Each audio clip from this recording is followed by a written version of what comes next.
5 years ago, they buried her. He stood in the freezing rain and watched the wet earth hit the mahogany coffin. They told him it was the sweating sickness. They lied. Now, the Duke of Croydon stands in his own drawing room, staring at the blistered hands of the scullery maid scrubbing his hearth. The maid who just looked up. The maid with the exact same grey eyes that have haunted his nightmares for half a decade. She isn't a ghost. She's his dead fiancé. The clock in the grand hall of Croydon House chimed 3. Alaric Weston, the 9th Duke of Croydon, stood in the doorway of his private study. He was not supposed to be awake. He was a man of immense power, vast wealth, and terrible, rotting exhaustion. The parliamentary debates had stretched long into the evening, full of bloated men arguing over grain tariffs, while the poor starved in the gutters of St. Giles. Alaric had tolerated it with the cold, cynical detachment that had become his armour since he inherited the title. He shrugged off his velvet tailcoat, letting it drop to the Persian rug. The house was supposed to be empty of servants at this hour. The fires should have been banked. But as he stepped into the dim, cavernous space of the library, the sharp, acidic scent of lye soap cut through the familiar smells of leather bindings and old Scotch. Someone was by the fireplace. Alaric stopped. A solitary figure knelt on the hearthstone, swallowed by the shadows. It was a maid. She wore the drab, coarse, grey wool of the lowest rung of his household staff, a scullery drudge. She was scrubbing the soot-stained bricks with a wire brush, her movements rhythmic, harsh, and utterly devoid of grace. "The fires are out," Alaric said. His voice was a low rasp, dry from cigars and silence. "Leave it for the morning." The maid flinched. The wire brush clattered against the stone. She did not turn around. Instead, she folded herself smaller, tucking her chin to her chest, her shoulders drawn up to her ears. It was the posture of a whipped dog. "Apologies, Your Grace," she whispered. Her voice was muffled, thick with coal dust and terror. "The housekeeper." Mrs. Higgins said the hearth must be spotless before dawn. "I was slow today." Alaric frowned. He poured a heavy measure of amber liquid into a crystal tumbler. He didn't care about Mrs. Higgins or the cleanliness of the bricks. He just wanted to drink until the ghost of his past stopped pacing the corridors of his mind. "Go to bed," Alaric commanded, stepping closer to the dying embers to feel the residual warmth. The maid scrambled to her feet, keeping her head bowed, clutching her filthy rag to her chest. She moved to skirt around him, hugging the edge of the heavy mahogany desk. As she passed, the weak moonlight spilling through the tall mullioned windows caught her. She tripped on the edge of the Persian rug. It was a small stumble, a moment of clumsy exhaustion. But as she threw out a hand to catch herself against the desk, her face turned toward the moonlight. Alaric stopped breathing. The glass slipped from his fingers. It hit the hardwood floor, shattering into 100 glittering shards. The Scotch splashed against his boots, but he didn't feel it. He couldn't feel anything. The blood roaring in his ears deafened him to the sound of the breaking crystal. The maid froze. She looked at the broken glass, then up at him, her eyes wide with panic. Grey. Her eyes were the colour of a winter sea just before the storm breaks. They were framed by dark, soot-streaked lashes. Her cheekbones were sharp, hollowed out by hunger and labour. A far cry from the soft, rosy youth he remembered. A jagged, faded scar cut through her left eyebrow. Her lips were chapped and split. Her hands, God, her hands, were red, swollen, and cracked, the nails broken down to the quick. But the architecture of her face was unmistakable. Alaric's chest tightened so violently he thought his ribs might snap. He took a step forward. The air in the room felt thick, unbreathable. "Penelope," he choked out. The name tasted like ash on his tongue. It was a name he had not spoken aloud in 5 years. A name buried under 6 feet of London clay. The maid stepped back, her breath hitching. Your Grace?" she stammered. Her voice trembled. She dropped her gaze to the floor, her body vibrating with a desperate, frantic energy. "I am sorry for the glass. I will clean it. Please, I am Jane." Jane from the kitchens. Alaric crossed the distance between them in 2 massive strides. He didn't care about propriety. He didn't care that he was the Duke of Croydon, and she was covered in soot. He reached out and gripped her chin, forcing her head up. His fingers burned where they touched her skin. She was freezing. She felt like a bundle of fragile twigs beneath his hands. "Look at me," he commanded, his voice shaking with a terrifying, primal intensity. She squeezed her eyes shut. A single, clean tear cut a path through the coal dust on her cheek. "Look at me!" Alaric roared, the sound tearing through the quiet of the immense house. Penelope opened her eyes. The terrified facade crumbled, replaced by a deep, hollow exhaustion. For a split second, the scullery maid vanished. And the woman he had loved, the woman he had promised to marry before he sailed for the Mediterranean, stared back at him. "Hello, Alaric," she whispered. The silence that followed was absolute. It was the silence of a grave. Alaric dropped his hand, as if her skin had scalded him. He stumbled backward, his polished boots crunching on the broken glass, his mind violently fractured, splitting between the brutal reality of the library and the torrential rain of November 1821. He had been Captain Weston then, a second son of a duke, rich in blood but poor in coin, fighting corsairs off the Barbary coast. He had loved Penelope Alden. She was the daughter of a minor baron, a man slowly drinking and gambling his estate into ruin. They had met in secret. They had loved in secret. When Alaric received his orders to sail, he had given her a simple gold band and promised to return with enough prize money to satisfy her father. 6 months later, a letter reached his ship in Malta. "We regret to inform you that Penelope succumbed to a sudden, violent consumption. The burial was swift to prevent contagion. Do not write again. There is nothing left here." He remembered the agonizing journey back to England. He remembered standing in the Eldon family cemetery, staring at the fresh earth, the rain soaking through his naval uniform, mingling with the tears he was too proud to shed in front of her grim-faced father. Now he looked at the woman standing in his library. "You died," he stated. It wasn't a question. It was an accusation. "I saw the headstone. I paid the stonemason." Penelope crossed her arms over her chest, hugging herself. She looked absurdly small in the oversized, coarse wool dress. "It seems my father found a cheaper alternative to a wedding dowry," she said. Her voice was flat, devoid of the musical laughter that used to define it. It was the voice of a woman who had spent years swallowing her own screams. "He told me you died of consumption." Alaric's voice dropped to a dangerous register. The shock was fading, replaced by a slow, burning fury. "He looked me in the eye, wearing black crepe, and told me you choked on your own blood." "I almost did," Penelope replied sharply, her survival instinct finally overriding her fear. She lifted her chin, exposing the pale column of her throat.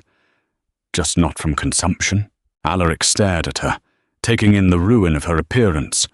She was painfully thin. The collar of her dress was frayed. The hands that had once played the pianoforte with delicate precision were now brutalized by lie, scalding water, and relentless labor. "Why are you here?" he demanded. "In my house, on your knees, scrubbing my floors." Penelope let out a harsh, bitter laugh. "I didn't know it was your house, Alaric. When I took the position 2 years ago, this house belonged to your father. I needed to disappear into the bowels of a large estate. Croydon House has 70 servants. I was a rat in the walls. I never thought the Duke's second son, a naval captain, would inherit. Alaric flinched. The deaths of his father and older brother in a carriage accident 3 years ago had abruptly dragged him from the sea and chained him to the dukedom. He had moved into Croydon House only 6 months ago. "You faked your death to hide in my kitchens?" he asked, incredulous. "I didn't fake anything," Penelope snapped, stepping forward. The fire in her grey eyes briefly ignited, reminding him of the girl who used to sneak out of ballrooms to meet him in the gardens. "My father faked it. He faked it because he owed £5,000 to Viscount Carlisle. Carlisle didn't want a willing bride. He wanted a possession. He wanted to break a horse." She stopped, breathing heavily, realizing she had said too much. She pressed her lips together, her cracked skin weeping a tiny drop of blood. The name hit Alaric like a physical blow. Viscount Carlisle. A man notoriously cruel, twice Penelope's age, whispered about in gentlemen's clubs for his savage appetites. "You married Carlisle," Alaric said. The betrayal tasted like bile. "I was sold to Carlisle," she corrected, her voice dropping to a harsh whisper. "The funeral was for society. For you. My father sent an empty coffin to the churchyard and sent me in a closed carriage to Carlisle's estate in Yorkshire.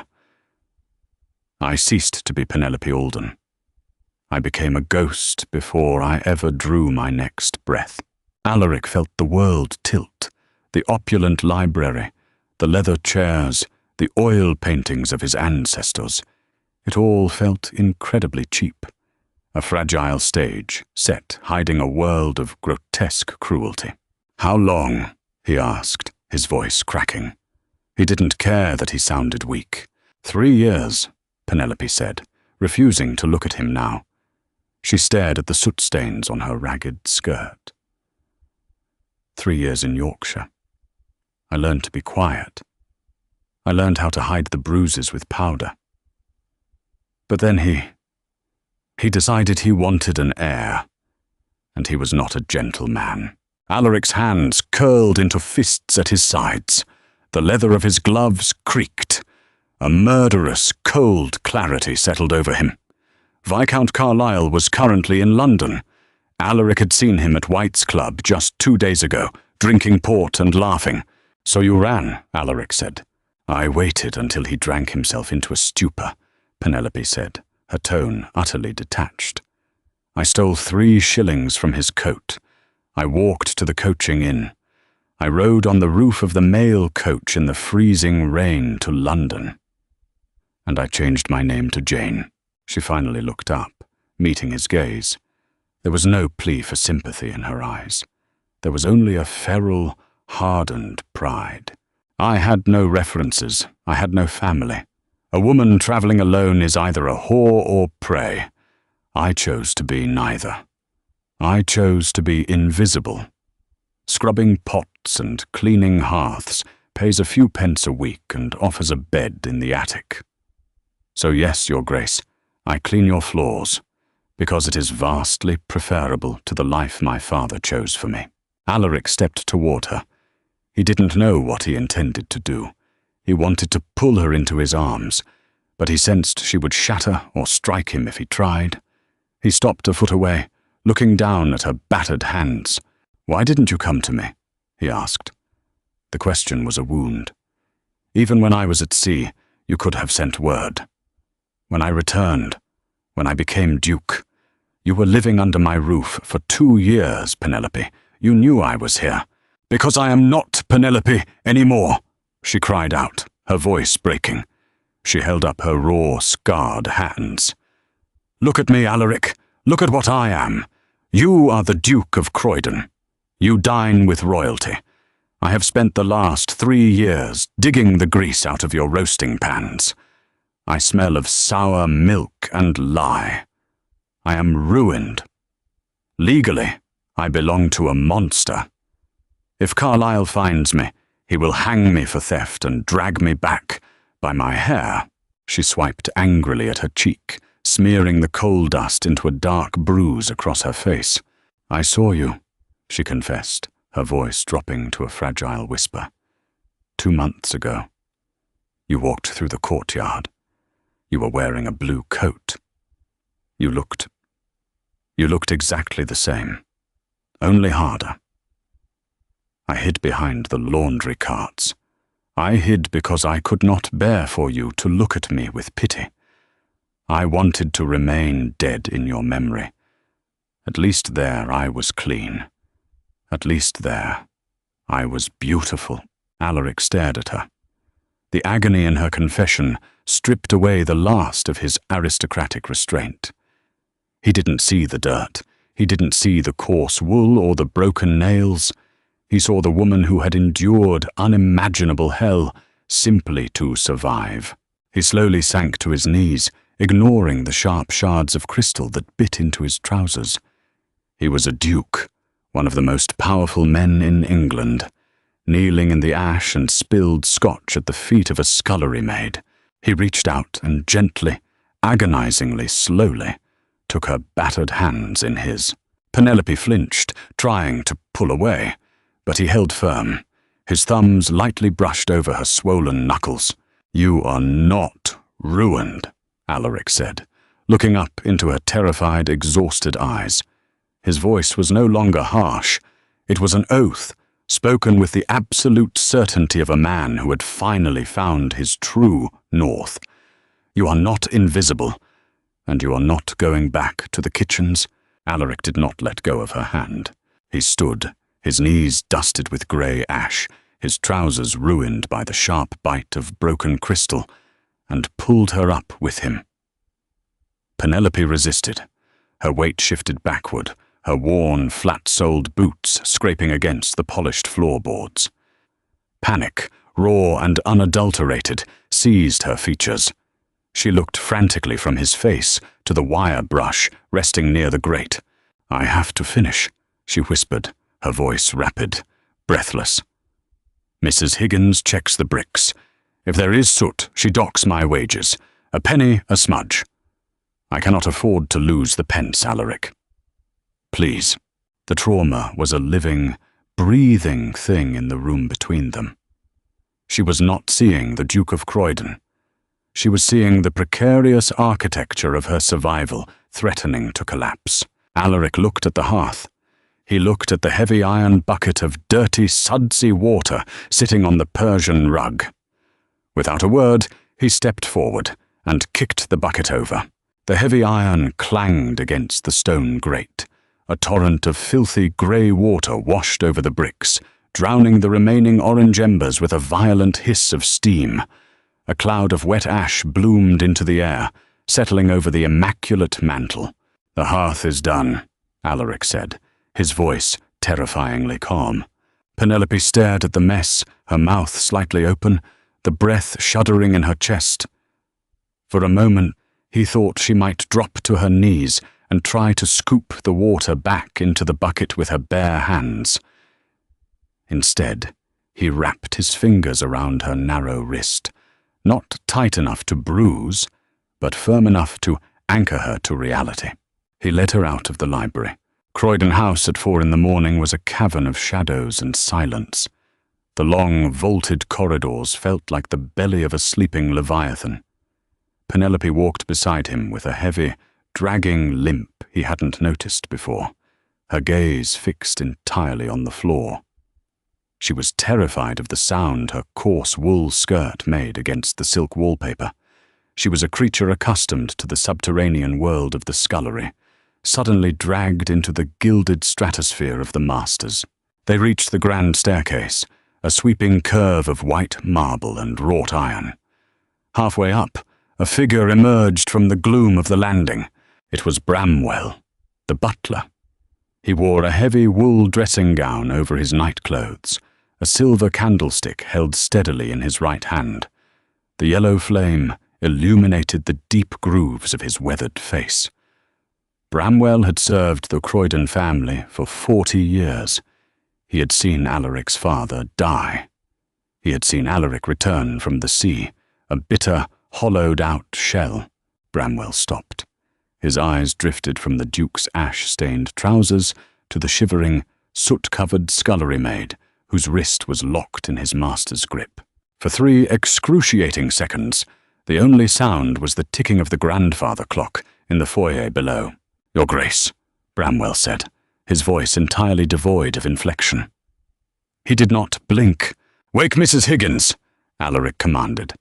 The tone of his voice left no room for hesitation or morality. It was the voice of a naval captain barking orders through the smoke of a broadside. "Tell her a bath is to be drawn in the sapphire sweet. Boiling water. I want every cake of milled soap in this house brought to that room. If anyone asks questions, you will dismiss them without a character. Do you understand?" Bramwell bowed his head a fraction of an inch. "Implicitly, Your Grace. Shall I arrange for a physician?" "No," Alaric said sharply. "A physician would ask for a name. A physician would notice the faded, brutal marks of Carlyle's ring on her jawbone. Just the water, and bring a tray of food, meat, bread, and hot tea. Leave it outside the door." "Very good, Your Grace." Bramwell turned and descended the stairs, dissolving back into the shadows. Alaric pulled Penelope up the remaining steps. They bypassed his own chambers and moved down the eastern corridor, throwing open the heavy double doors of the Sapphire Suite. It was a room reserved for visiting royalty. The walls were draped in azure silk.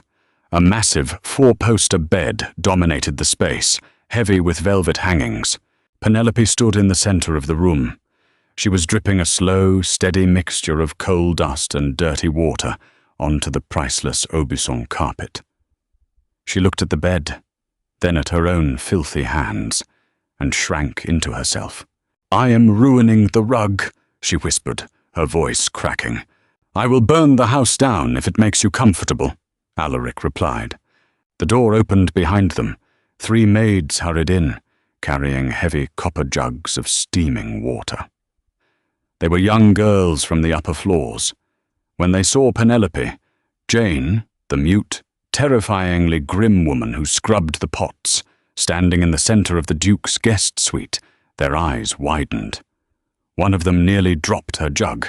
Alaric stepped between Penelope and the maids, shielding her from their gaze. "Fill the tub and get out," he ordered. They worked in terrified silence, pouring the boiling water into the deep porcelain basin in the adjoining washroom, piling thick white towels on the brass rack, and fleeing the room as if the devil were snapping at their heels. When the door clicked shut, Alaric turned back to Penelope. She was shivering violently now, the adrenaline fading, leaving only the bone-deep cold of her exhaustion. "Wash," he said quietly. He pointed to the adjoining room where the steam was already fogging the mirrors. "Lock the door from the inside. I will be in the sitting room. No one will come in." She looked at him, her grey eyes searching his face for a trap. She had lived in a world where men's favours always came with a horrific price. He saw the calculation in her gaze, the desperate, cynical arithmetic of a survivor. Alaric turned his back to her and walked into the sitting room, closing the adjoining door behind him. He did not lock it, but he dragged a heavy mahogany armchair in front of the handle and sat down. In the silence, he heard the faint click of the lock sliding into place on her side. Only then did Alaric bury his face in his hands, pressing the heels of his palms against his eyes until he saw stars, trying to block out the overwhelming, suffocating urge to kill a man. Inside the washroom, Penelope stood motionless for a long time. The steam curled around the edges of the room, carrying the scent of lavender and expensive milled soap. It smelled like her old life. It smelled like the girl who used to read poetry in the garden while her father drank in his study. That girl felt like a stranger. That girl was weak, stupid, and dead. Her fingers trembled as she unfastened the heavy iron hooks of her scullery dress. The coarse wool smelled of grease, sour milk, and sweat. She let it fall to the marble floor, stepping out of it like a molting skin. Her shift followed. She caught her reflection in the tall, fogged mirror. She raised a hand and wiped away a circle of condensation. She stared at her own ghost. Her collarbones jutted out sharply against pale, translucent skin. Her ribs formed a harsh, visible cage. But it was the geography of her survival that held her attention. A faded, yellowish bruise bloomed across her left hip, a parting gift from the cook's heavy wooden spoon 3 days ago. But beneath that, older, deeper, were the marks of her marriage, the faint, silvery scars of a riding crop across her shoulder blades, the slightly crooked set of her right collarbone, which had broken when she was thrown against a marble fireplace in Yorkshire, and had healed poorly because she hadn't dared call a doctor. Viscount Carlisle had treated her the way he treated his hounds. He broke them until they stopped whimpering, and then he expected them to perform. Penelope turned away from the mirror and stepped into the scalding water. The heat was agonizing. It bit into the cracked, weeping skin of her hands and knees. She bit her lip until she tasted copper, refusing to make a sound. Slowly, the agony shifted into a deep, penetrating warmth. She took the bar of white soap and began to scrub. She scrubbed until her skin was raw and pink. She washed the coal dust from her hair, the grease from beneath her broken nails, the smell of the kitchens from her pores. She wanted to scrub away the last 3 years, to peel her skin off and step out as someone entirely new. When the water had turned the color of slate, she finally stood, wrapping herself in a towel so thick and soft it felt like an embrace. She unlocked the door. Alaric was sitting in the mahogany chair. He hadn't moved. The sky outside the window was beginning to bleed a dull London grey. Dawn was breaking. On a low table beside him sat a silver tray. Steam rose from a teapot. There were thick slices of buttered bread, roasted meats, and a porcelain bowl of coddled eggs. Penelope's stomach cramped so violently she had to brace a hand against the doorframe. Alaric stood up. He pointed to a velvet dressing gown draped over the back of the sofa. "Put that on, then eat." She didn't speak. She slipped the heavy, navy blue velvet over her shoulders. It was Alaric's, massive and heavy, smelling faintly of tobacco and the sea. She rolled the sleeves up to her elbows, sat on the edge of the sofa, and looked at the tray. She wanted to tear into the meat like a starving dog. She wanted to shove the bread into her mouth until she choked. But Alaric was watching her. The Duke was watching the scullery maid. She forced herself to pick up a fork. Her hand shook so badly the silver rattled against the porcelain plate. She took a small bite of the egg. The richness of it coated her tongue, making her light-headed. She ate slowly, meticulously, terrified that if she ate too fast, she would be sick, and he would be disgusted by her. Alaric poured a cup of tea and set it near her hand. He didn't offer empty platitudes. He didn't tell her it was going to be all right. He just watched her with eyes that were dark, stormy, and entirely devoid of pity. As she finished the eggs, Penelope reached for a thick slice of buttered bread. She took one bite. Then, moving with the practiced, casual stealth of a rat in the kitchens, she slid her hand down to her lap. She slipped the remaining half of the bread into the deep pocket of the velvet dressing gown. She didn't know why she did it. It was instinct. Food was fleeting. Comfort was a lie. You had to hide sustenance for the inevitable moment when the world turned cruel again. Alaric saw the movement. He paused, his hand halfway to his own teacup. His jaw tightened, a muscle feathering beneath his cheekbone. He recognized the gesture for what it was, the absolute certainty that this safety was temporary. He saw the hoarding of a woman who fully expected to be starved by tomorrow. He didn't call her out on it. He didn't assure her that she would never go hungry again. He knew that the words would mean nothing to a woman who had lived her life. "I am going to visit a man named Caldwell," Alaric said, breaking the silence. His voice was low, gravelly. "He is my solicitor. He is utterly devoid of a moral compass, which is exactly what we require." Penelope froze. Her hand tightened on the fabric of the pocket, concealing the bread. "A solicitor? Why, to find out precisely how much of the law I am going to have to break to keep you out of Carlyle's hands," Alaric replied. "You cannot use the law," Penelope said, her voice turning sharp, cynical. She looked up at him, the fear replaced by a hard, bitter reality. "The law doesn't exist for women like me. Under the doctrine of coverture, I do not exist. My legal identity was suspended the moment my father signed that marriage contract. I am Viscount Carlyle's property, Alaric. If you try to claim I am alive, the courts will simply hand me back to him. And he will sue you for criminal conversation, just to drag your name through the mud." "I am the Duke of Croydon," Alaric said softly. "I have more money than God, and I hold the ear of the Prime Minister. Carlyle is a Viscount, and he is owed favours by half the House of Lords," Penelope shot back, leaning forward. "He hosts them at his hunting lodges. He pays their gambling debts. He provides them with distractions. They will not side with a duke who is trying to steal another peer's legal property. They will protect their own." Alaric looked at her. He saw the intelligence burning in her eyes, sharp and lethal. The fragile, terrified girl from the kitchens was receding, making way for the woman who had survived the devil's own house. "Then we won't use the courts," Alaric said. He leaned forward, resting his elbows on his knees, bringing his face level with hers. "We will use the gutter. I will buy his debts.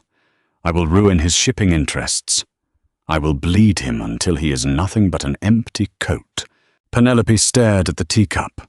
Her reflection rippled in the dark, amber liquid. "If he finds out I am alive before he is ruined," she said, her voice dropping to a whisper, "he will kill me. He won't use his hands. He will lock me in a room at his estate and let me rot." "He will never touch you again," Alaric said. It was not a promise. It was a statement of violent fact. By 2 o'clock the following afternoon, the rain had settled over London in a relentless, miserable sheet of grey. Alaric sat in the corner booth of White's, the most exclusive gentlemen's club in the city.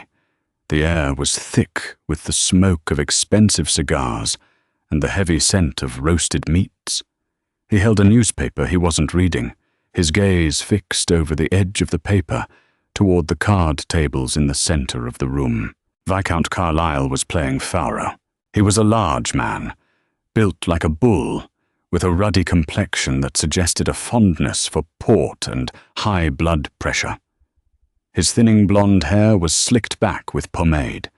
He was laughing, a loud, braying sound that cut through the low murmur of the room, slapping the table as the dealer turned over a card.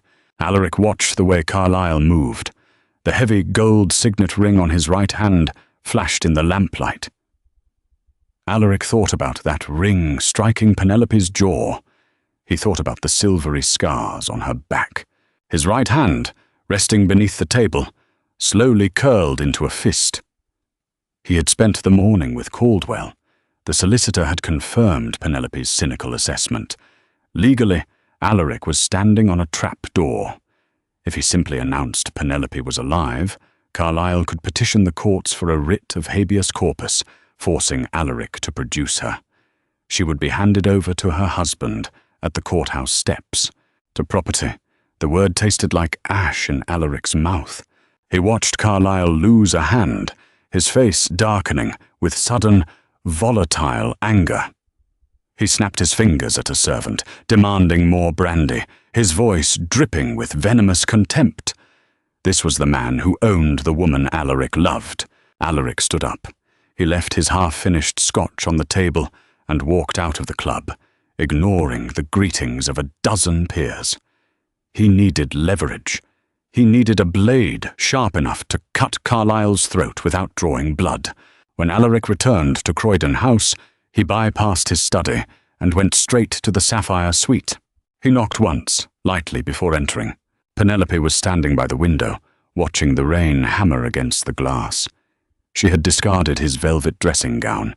In its place, she wore a simple day dress of dark green wool. It was a gown that had belonged to his younger sister, hastily altered by a trusted seamstress while Penelope slept. The dress was plain, devoid of lace or adornment, but it fit her. She turned as he entered. The green of the fabric brought out the stark, stormy grey of her eyes. Her hair, no longer matted with grease, was tied back in a simple ribbon.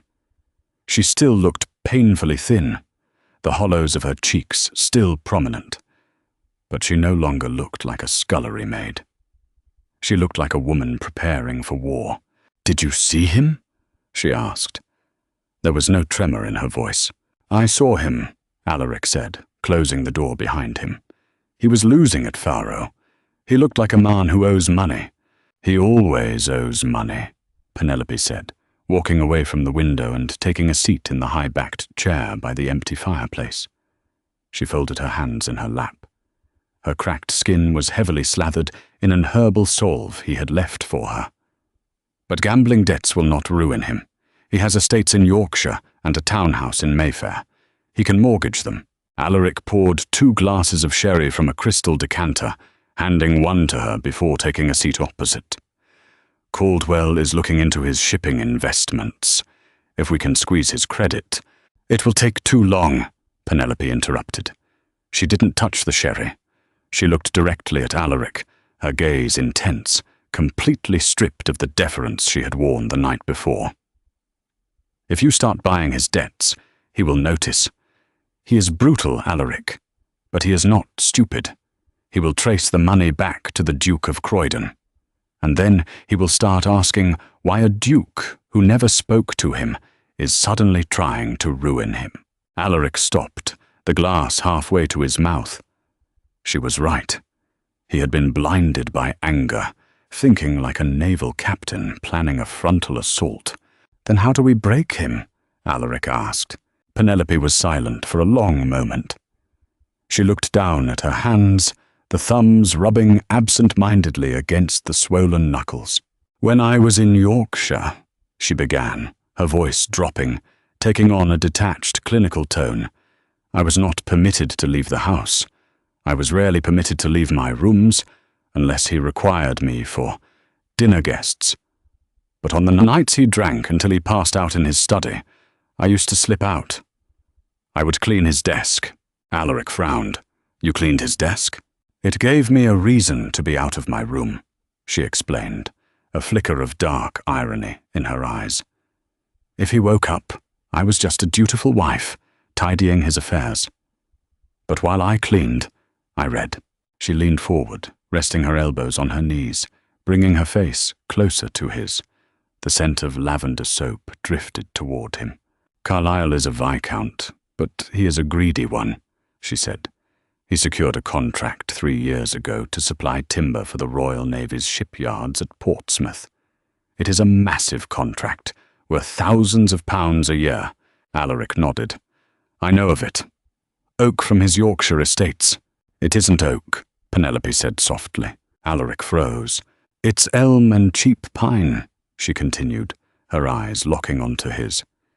"He ships it from the Baltic on unmarked schooners, brings it to his land in Yorkshire, and re-stamps it with his estate seal. He is charging the Crown for prime English oak and supplying them with rotting timber. He keeps the difference." Alaric's blood ran cold. If a ship of the line were built with cheap, unseasoned pine, the hull would rot within a year. In a heavy storm or under cannon fire, the wood would splinter and fail. Hundreds of sailors would drown. As the former naval captain, the sheer, treasonous scale of the fraud made Alaric's stomach turn. "Treason," Alaric breathed. Defrauding the Admiralty during a time of naval expansion was a hanging offence, even for a peer. "He keeps a ledger," Penelope said. A small red leather book. He keeps it locked in the bottom drawer of his desk in his Mayfair townhouse.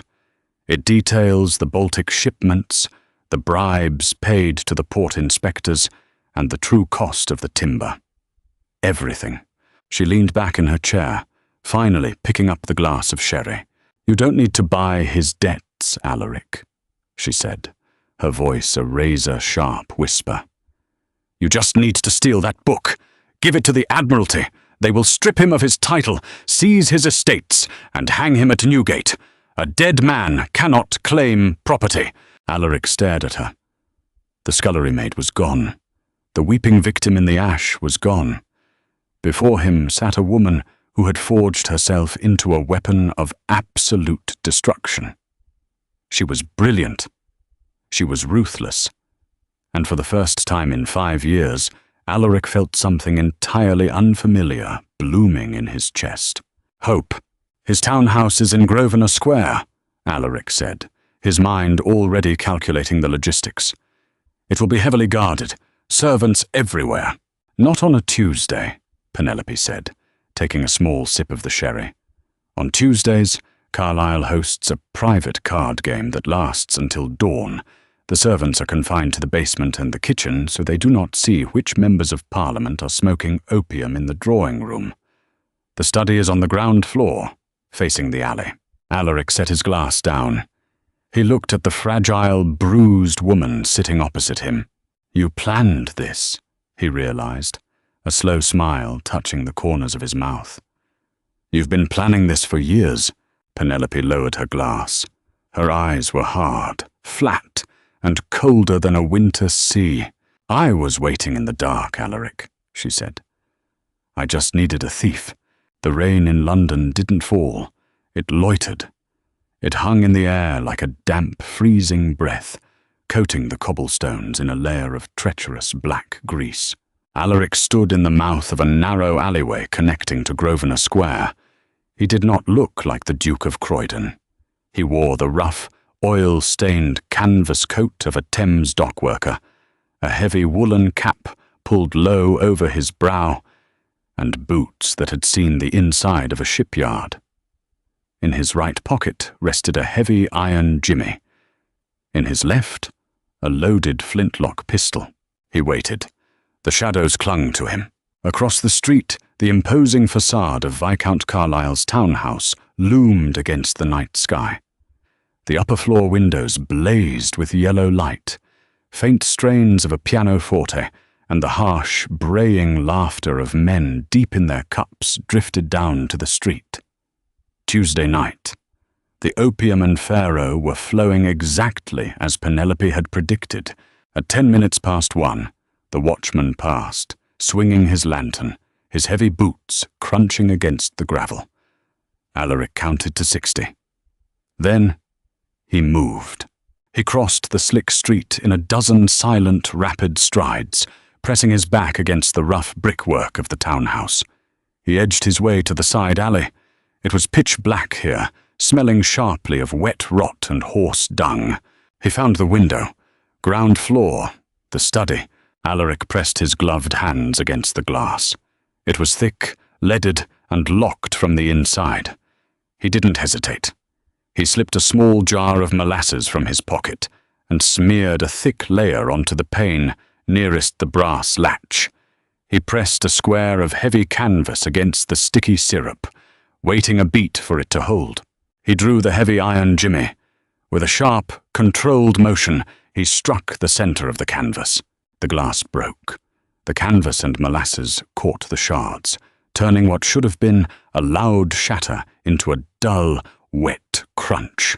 Alaric reached through the jagged hole, his sleeve catching on a sharp edge of glass, and flipped the brass latch. The sash slid up with a faint groan of wood against wood. He hoisted himself over the sill, dropping silently onto the thick wool carpet inside. The study smelled like the man who owned it. A cloying mixture of expensive bay rum pomade, stale cigar smoke, and spilled brandy. The only light came from the dying embers in the fireplace, casting long, distorted shadows across the bookshelves. Alaric moved to the desk. It was massive, a hulking piece of dark mahogany that looked more like a fortress than a piece of furniture. He dropped to one knee. The bottom drawer? He gripped the brass handle and pulled. Locked.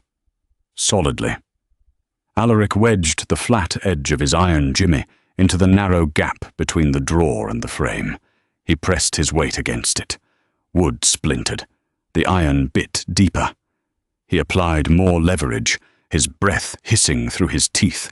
With a sharp crack that sounded like a pistol shot in the quiet room, the lock gave way. Alaric froze. He stared at the ceiling, listening intently to the floorboards above. The laughter continued. No sudden footsteps. No alarm. He pulled the drawer open. It was entirely empty, save for a single item resting on the green felt lining. A small book, bound in cracked red leather. Alaric picked it up. It felt heavy in his hand. He carried it toward the faint light of the fireplace and flipped it open. His eyes scanned the columns of ink. April 12th, Schooner Maria. Origin, Riga. Timber, Baltic pine, unseasoned. Cost, $400. April 15th, disbursed to Port Inspector Higgins, 50. April 18th, billed to Admiralty. Timber, prime Sussex oak. Invoice, $2,100. Page after page. The arithmetic of treason. Hundreds of ships. Thousands of pounds. Enough rotting wood to sink a fleet. Penelope had been right. It was a noose bound in red leather. Alaric shoved the ledger into the inner pocket of his coat. He turned back toward the window. The heavy brass handle of the study door clicked. Alaric dropped to the floor, rolling seamlessly behind the heavy velvet drapes, flanking the window just as the door swung open. A wedge of bright hallway light spilled into the room, cutting across the carpet. "I tell you, the Prime Minister is an idiot," a slurred, heavy voice muttered. Viscount Carlyle. Alaric pressed his back against the wall. The cold draught from the broken window bit into his neck. He slipped his right hand into his pocket, his thumb resting on the hammer of the flintlock. "You shouldn't speak so loudly, Carlyle," a second, thinner voice replied. "In my own house, I'll speak how I damn well please." Carlyle's heavy boots thudded against the floorboards. He walked straight toward the desk. Alaric stopped breathing. If Carlyle looked down, if he saw the splintered wood of the bottom drawer, "Where is the damned humidor?" Carlyle grunted, a shadow crossing the light as he leaned over the desk. "I had a box of Cubans imported last week. The servants steal everything. Bloody vermin." The sound of a wooden lid flipping open. The rustle of dry leaves. "Here," Carlyle said. "Take one. Let us get back upstairs before that fool loses the rest of his estate to the bank." "A fine cigar," the second man murmured. "Though I must say, your luck at the tables tonight is abysmal." "My luck is fine," Carlyle snapped. "My purse is deep enough to weather a few bad hands. Come on." The heavy boots retreated. The door clicked shut. The room was plunged back into darkness. Alaric let out a slow, controlled breath. He didn't wait to see if they would return. He climbed through the window, vanished into the alley, and let the freezing rain wash the scent of bay rum from his clothes. The First Lord of the Admiralty was a man who did not like to be awakened at 5 in the morning. He liked it even less when the man waking him was a duke demanding a private audience in his drawing room. Lord Melville sat in a velvet armchair, clutching a cup of black tea, a heavy woolen dressing gown wrapped around his aging frame. He looked at Alaric with a mixture of irritation and grudging respect. "This is highly irregular, Croydon," Melville grumbled, rubbing his bloodshot eyes. "I know you served with distinction, but bursting into my residence before dawn." Alaric did not speak. He reached into his coat, pulled out the red leather ledger, and dropped it onto the low mahogany table between them. "Open it," Alaric said. Melville frowned. He set down his tea, picked up his reading glasses from the side table, and opened the book. For 3 minutes, the only sound in the room was the ticking of the clock and the sharp rustle of thick paper as Melville turned the pages. The annoyance on the First Lord's face slowly dissolved. It was replaced by shock, and then by a cold, terrifying fury. Melville was a bureaucrat, but he loved the Navy. He knew what these numbers meant. He saw the rotting hulls, the snapped masts, the drowned sailors. "This is Viscount Carlisle's hand," Melville whispered, looking up. His face had gone completely pale. "This is a record of his timber contracts. He is buying unseasoned Baltic pine, paying off the port inspectors, and stamping it as English oak," Alaric said, his voice flat, stripped of all emotion. "He has been doing it for 3 years. Every ship built in the Portsmouth dry docks since 1823 is fundamentally compromised." Melville closed the book. He pressed his hand flat against the red leather, as if trying to keep the treason contained within its pages. "How did you come by this?" Melville asked. "It was brought to my attention by a source who wishes to remain dead to the world," Alaric replied, his eyes locking with the older man's. "The method of its acquisition is irrelevant. The ink is real. The shipments can be verified by your own clerks within the hour. The question is, my lord, what are you going to do about it?" Melville stood up. The fatigue was gone from his bones. "Defrauding the Crown on military contracts during a period of naval expansion," Melville stated, his voice ringing with absolute authority. "It is high treason. The penalty is death. His title will be stripped. His lands will be forfeit to the Crown. Then I suggest you send the magistrate and the foot guards to Grosvenor Square immediately," Alaric said, buttoning his coat. "He hosts a card game on Tuesdays. He will likely be asleep in his chair." By noon, the arrest was the only thing anyone in London could talk about. It was not a quiet affair. Melville had not sent the local watch. He had sent a detachment of Royal Marines. They kicked in the front doors of the Mayfair townhouse in broad daylight. Carlyle was dragged out in his shirt sleeves, screaming obscenities, his wrists chained in heavy iron. The aristocrats who had been smoking his opium and drinking his brandy scattered like rats, fleeing a sinking ship, terrified of being implicated in the treason. Alaric stood on the corner of the square, watching from the shadow of a haberdasher's awning. He watched the Marines shove the Viscount into the back of a barred carriage. He watched the heavy iron door slam shut. He watched the carriage rattle over the cobblestones, heading east toward the grim stone walls of Newgate Prison. It was done. The trap had snapped shut. Carlyle was a dead man walking. He would never see a courtroom. He would be tried by a military tribunal, and he would hang. The doctrine of coverture, the legal chain that bound Penelope to her abuser, dissolved the moment the Crown seized Carlyle's assets. A traitor had no property. A traitor had no wife. Alaric turned and walked away. The rain had finally stopped. 4 weeks passed. Croydon House slowly adapted to a new rhythm. The whispers among the staff had initially been ferocious. The sudden elevation of the mute, terrifying scullery maid to the Duke's private guest suite was the stuff of penny dreadfuls. But Bramwell ruled the household with an iron fist, and Mrs. Higgins, terrified by the Duke's wrath, ensured that any maid or footman caught gossiping was immediately dismissed. Penelope did not leave the Sapphire Suite for the first 2 weeks. The sudden removal of fear is not the same as the arrival of peace. When you have spent years waiting for the next blow, the absence of violence feels like a trick. She slept on the floor for the first 3 nights, unable to tolerate the softness of the mattress. She hoarded food in the pockets of her dressing gowns. She jumped when the floorboards creaked. Alaric did not push her. He did not ask her to dine with him.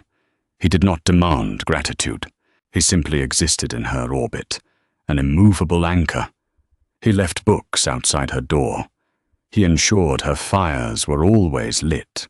He had Caldwell, the solicitor, draft the documents confirming the total dissolution of her marriage under the Crown's attainder of treason against Carlyle. He slipped the sealed parchment under her door without a word. Slowly the ice began to thaw. The colour returned to her cheeks.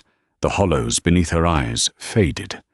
Her hands, treated daily with heavy salves, lost their raw, angry redness.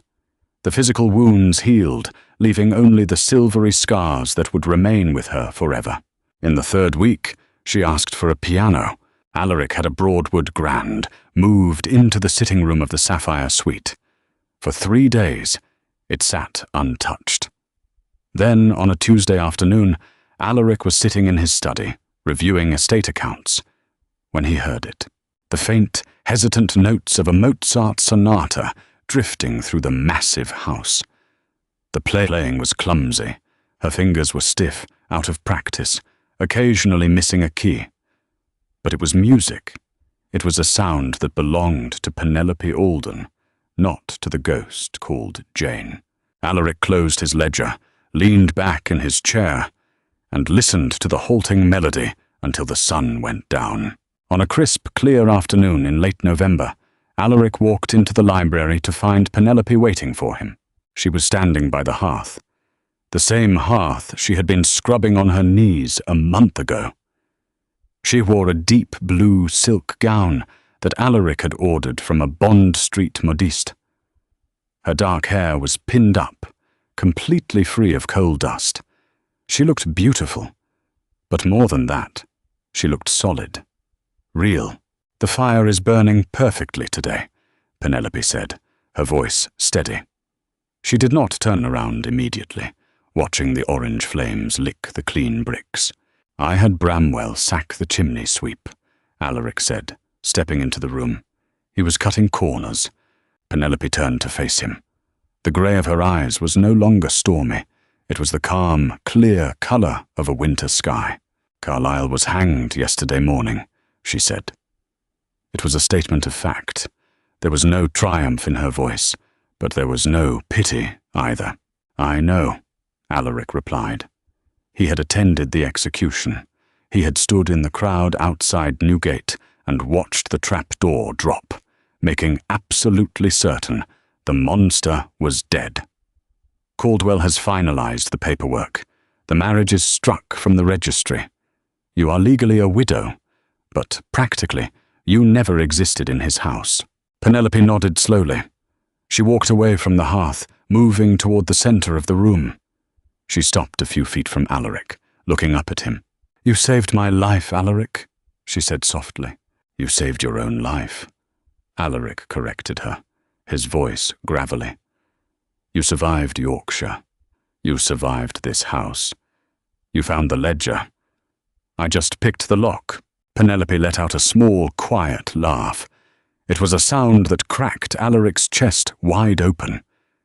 It was the first time he had heard her laugh in 5 years. "I have been thinking about what to do now," she said, her gaze dropping briefly before meeting his again. "I have no family.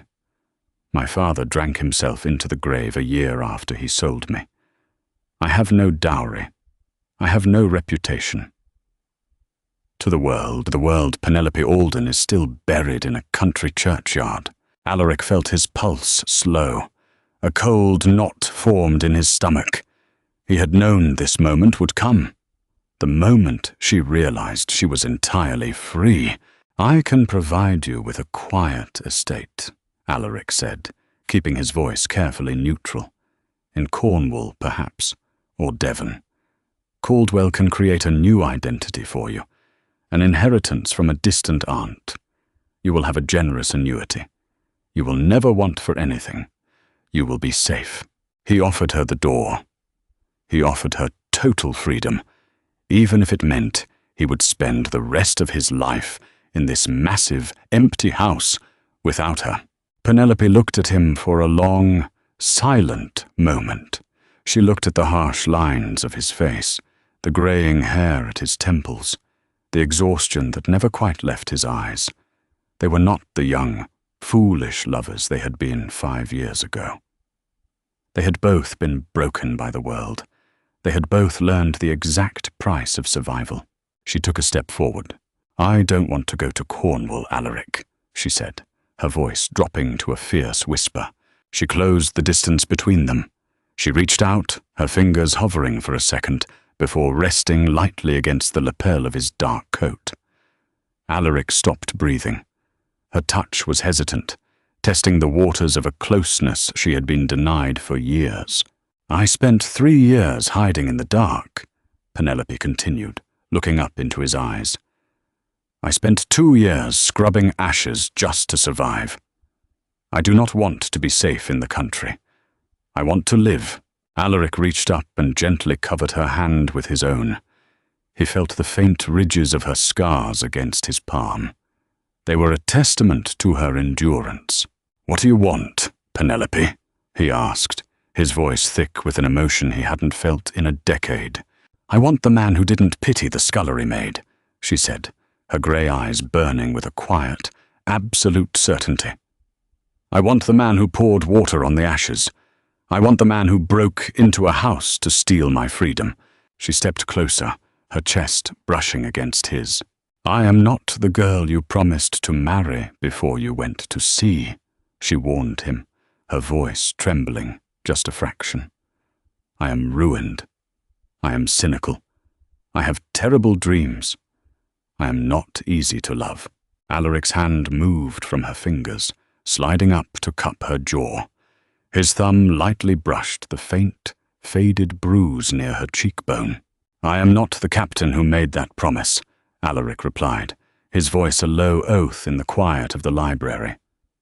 "I am a man who has spent 5 years talking to a ghost. I don't want an easy love, Penelope. I want you." He lowered his head. He didn't rush. He gave her every opportunity to pull away, every second to change her mind. But she didn't.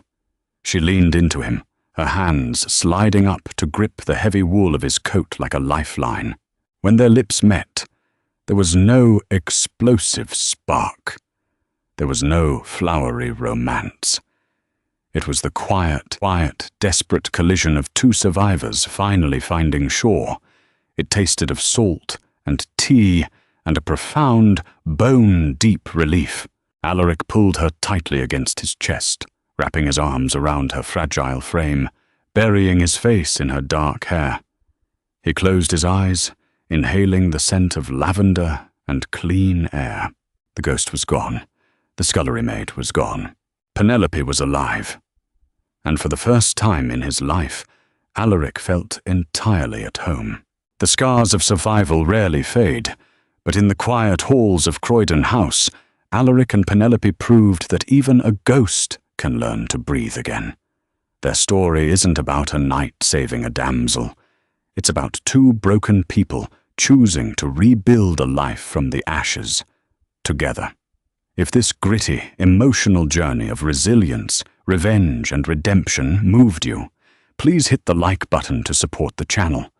Share this story with someone who loves a dark, grounded historical romance, and don't forget to subscribe for more deeply human tales.